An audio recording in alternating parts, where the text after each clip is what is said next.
Hello, dear children. So, we have completed the chapters, all the chapters which were in the first term, which were included in the first term syllabus of English literature. And now, today is our revision lesson of chapter 1, The Boy with a Catapult. So, let's have a short recap of the chapter. In this lesson, we have learned about Bodhraj, who was an utterly careless and mischievous boy. बहुत ही troublesome, ठीक है, सबको परेशान करने वाला. उसके पास हमेशा एक कैटापुल्ट होता था, एक गुलेल होती थी, और उससे वो सबको परेशान करता था, सबको सारे पशु पक्षियों को परेशान करता था, ठीक है. और उसके जो निशाना था वो भी एकदम पुख्ता था, बहुत ही अच्छा निशानेबाज था वो. और उसका फ्रेंड था नैरेटर, ठीक है, नैरेटर भीष्म साहनी. और हालांकि उसके मम्मी को, नैरेटर की मम्मी को उस बोधराज के साथ नैरेटर की फ्रेंडशिप पसंद नहीं थी, पर लेकिन उसकी मम्मी उसे कुछ नहीं कहती थी, क्योंकि वो लोग अब बंगलों में, एक बड़े से बंगलों में शिफ्ट हो गए थे, जो कि बहुत शहर से बहुत ही दूर था, और जहाँ पे उसके कोई फ्रेंड्स नहीं आ सकते थे.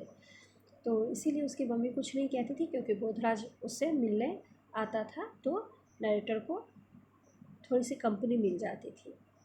तो एक दिन उसकी मम्मी ने उसको स्टोर रूम की सफाई करने को कहा कि बोधराज को अगर इतना ही पसंद है पक्षियों के नेस्ट्स को डिस्ट्रॉय करना, तो स्टोर रूम साफ़ करते. स्टोर रूम जब वो लोग साफ़ करने गए तो उस दौरान उन्होंने एक मैना के नेस्ट को देखा और उसी पे निशाना साधा.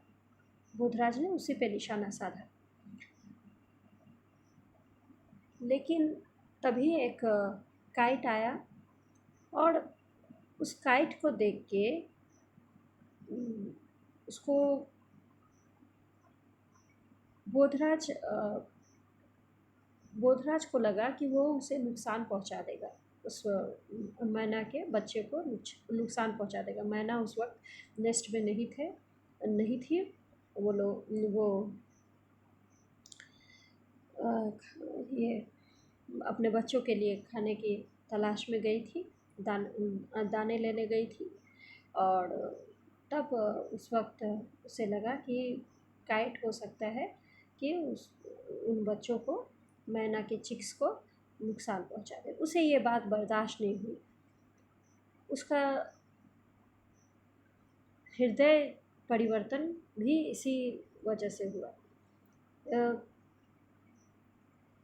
ये कह सकते हैं कि बोधराज खुद बहुत परेशान करता था, सबको परेशान करता था, सबको ट्रबल देता था, सबको उसको नुकसान पहुंचाने में बहुत मज़ा आता था. लेकिन जब उसने देखा कि वो काइट उस पक्षी को नुकसान पहुंचाना चाहता है, मैना के बच्चों को नुकसान पहुंचाना चाहता है, उससे ये बात बर्दाश्त नहीं हुई. क्योंकि कुछ बच्चे होते हैं, कुछ इंसानों का ऐसा कैरेक्टर होता है जो खुद सबको बहुत तकलीफ़ देते हैं, लेकिन वही तकलीफ़ अगर उनके सामने कोई दूसरों को दे तो उनसे बर्दाश्त नहीं होती है, वो इस चीज़ को हैंडल नहीं कर पाते हैं. और तब उसे ये एहसास हुआ कि उसे उस मैना के बच्चों को बचा लेना चाहिए. और मैना के चिक्स को वहाँ से सेफली उठा के उसने गराज में रखा और फिर उन्हें पानी पिलाया.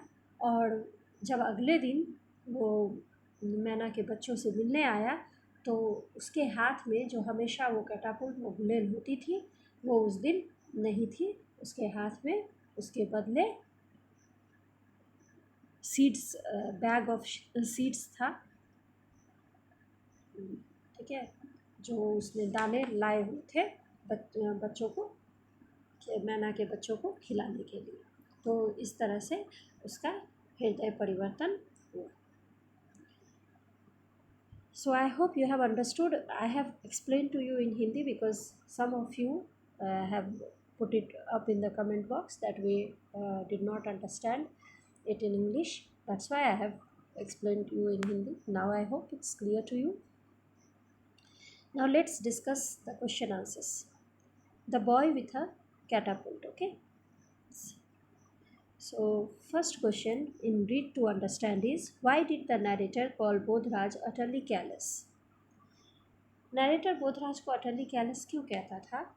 क्योंकि वो सबको, उसको बहुत मज़ा आता था सबको ट्रबल देने में, सबको हर्ट करने में, ठीक है, सबको परेशान करने में उसे बहुत मज़ा आता था, ठीक है, because he derived pleasure from troubling and hurting others.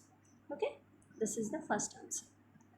Second answer, what were the strange things that field Bodhraj pockets? Bodhraj के पॉकेट में क्या होता था? Bodhraj's pockets bulged with strange things which were a live parrot, an assortment of eggs, or a prickly hedgehog. ठीक है.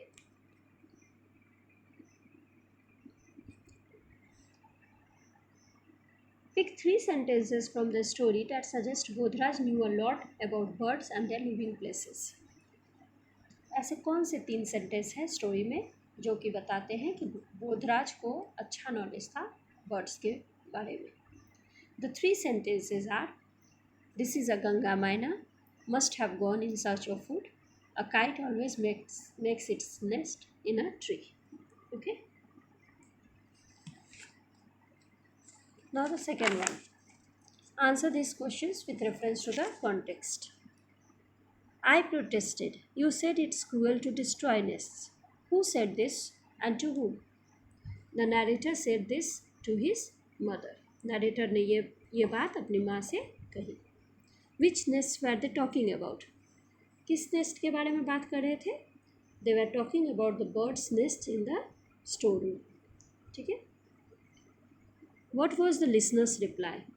The listener replied that the nest could be removed without harming the birds. Listener कौन था? Narrator. Narrator ने क्या बोला?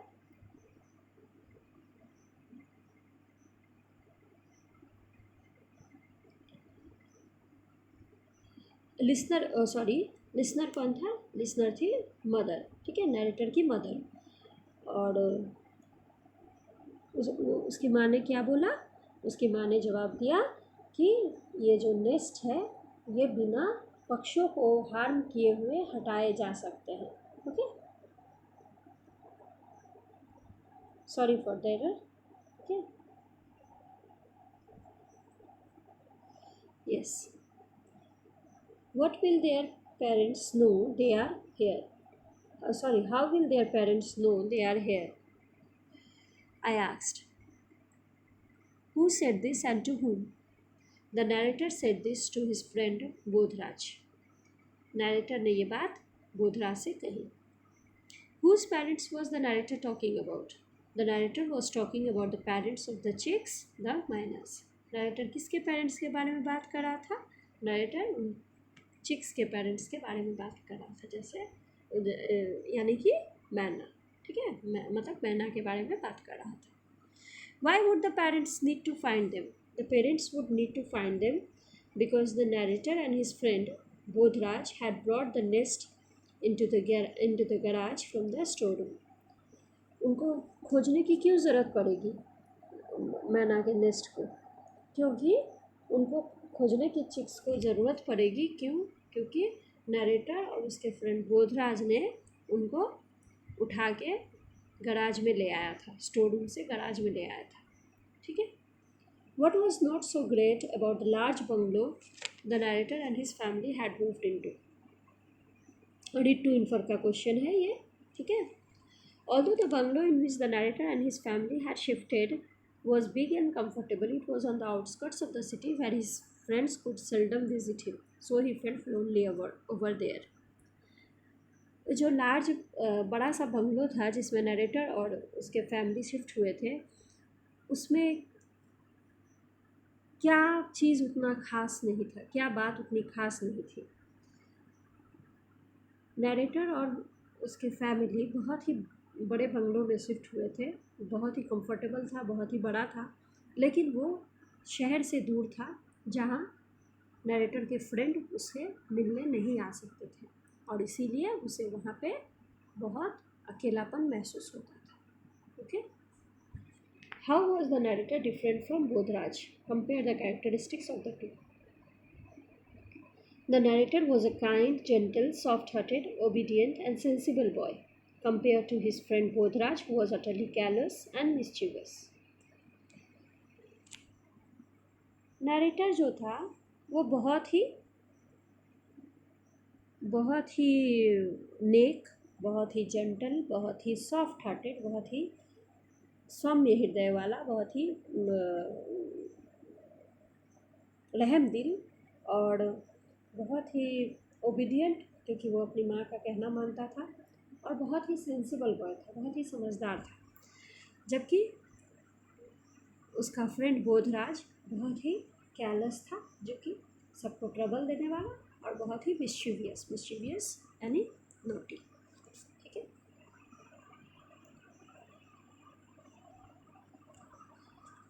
Now discuss. Would you say that Bodhra changed as a person by the end of the story? Or was there a hidden trait in him which was finally revealed? Give reasons and discuss. In my opinion, at the end of the story, Bodhra's heart underwent a huge transformation. As we see in the beginning, he was a mischievous boy. But towards the end, we find him as a sympathetic and compassionate boy, as he saves the miner's chicks from the ferocious kite. We can't call it a hidden trait, because had it been a hidden trait inside him, he would not trouble the animals, birds, and insects to that extent as to filling them in his pockets, breaking their eggs, and sticking butterflies in his notebook. अच्छा,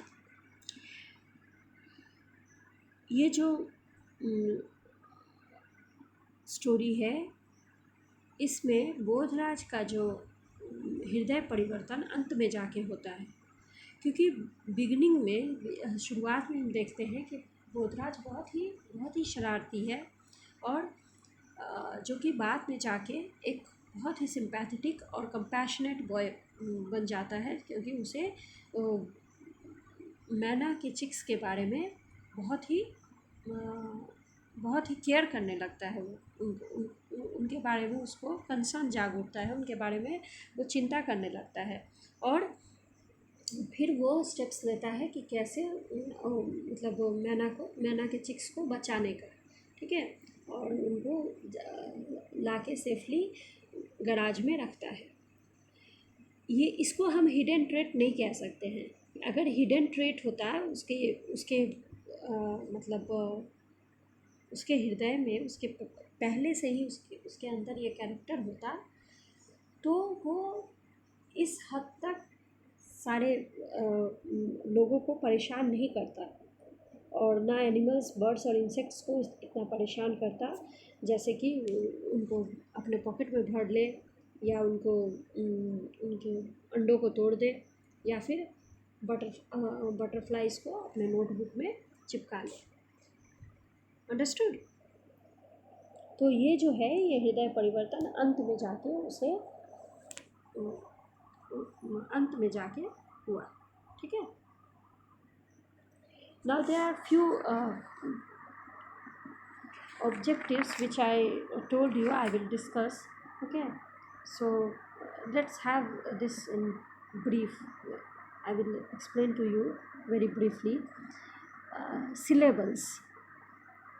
Okay, this is from page 7. Pronounce each of these words aloud. Pay attention to the sounds or syllables. See, syllable क्या होता है? Sound होता है। मान लो attention, हमने कहा attention, तो इसे कितने स्टेप्स में बोला? जैसे कितना साउंड आया? एट टेंशन, 3 साउंड आया है ना। एक्सटैटिक, हमने बोला एक्सटैटिक, तो कितना साउंड आया? एक आया, एक, और एक आया स्टैटिक, यानी 2 साउंड आएगा, ठीक है। तो इस तरह से इसको हमें करना है। Now turn on to page 8. This is from page 8. You have to change into negative sentence without changing their meanings, ठीक है। So whatever you have said so far is false, ठीक है। यहाँ पे आपको मीनिंग नहीं चेंज करना है, कोई ऐसा वर्ड फॉल्स के एवज़ में, फॉल्स के बदले लिखना है जिससे कि उसका मीनिंग ना चेंज हो। तो आप क्या लिखोगे, whatever you said so far is not true। और इसी तरह से ये पूरा सेंटेंस हमें, पूरा जितने भी सेंटेंस हैं इसमें ये हमें बनाने हैं ताकि उनके वर्ड ना चेंज हो। यानी हम अपोजिट यूज़ कर लेंगे उसी वर्ड का और नॉट उसके आगे जोड़ देंगे। जैसे ब्लंट का not sharp, it will be difficult का it will not be easy, ऐसे, ठीक है। स्टिल डर्टी का नॉट क्लीन, इस तरह से। और underline the correct question tag. बच्चों ये क्वेश्चन टैग मैंने आपको 4th स्टैंडर्ड में भी पढ़ाया है, 5th स्टैंडर्ड में भी पढ़ाया है और 6th स्टैंडर्ड में भी। और अगर जो कुछ बच्चे दूसरे ब्रांच से हैं उन्हें भी उनके टीचर्स ने पढ़ाया ही होगा। तो जब भी पॉजिटिव ये सेंटेंस होता है तो क्वेश्चन टैग नेगेटिव लगता है, और नेगेटिव सेंटेंस के लिए क्वेश्चन टैग पॉजिटिव लगता है, ठीक है। जैसे देखो, सी हैज़ेंट सेंट एनी मैसेज, तो हैज़ेंट है ना, यानी हैज़ नॉट है, यानी ये नेगेटिव सेंटेंस है। तो यहाँ पे क्वेश्चन टैग क्या लगेगा, हैज़ शी। अंडरस्टूड, ठीक है ना, क्योंकि नेगेटिव में सेंटेंस है तो क्वेश्चन टैग पॉजिटिव में लगेगा। They will surely be grounded, ठीक है। तो they will surely be grounded, ये क्या है, पॉजिटिव सेंटेंस है। तो यहाँ पे क्वेश्चन टैग क्या लगेगा, वोंट दे, यहाँ पे क्वेश्चन टैग नेगेटिव लगेगा, ठीक है।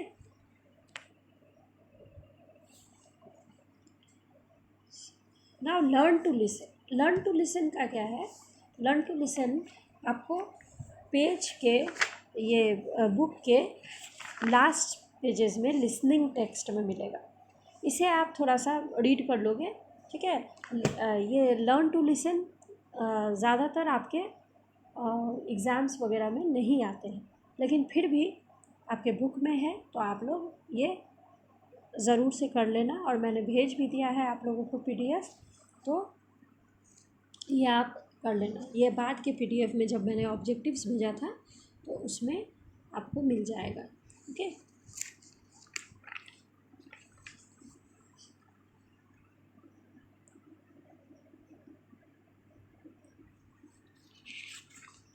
For some reasons I can't show you the book, okay, and discuss with you,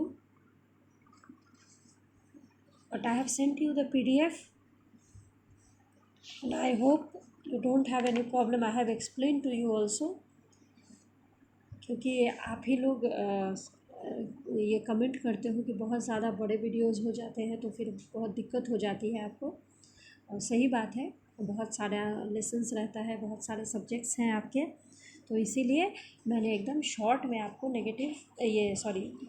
short में आपको ऑब्जेक्टिव सब एक्सप्लेन कर दिया है, okay. And I hope everything is clear in this chapter. So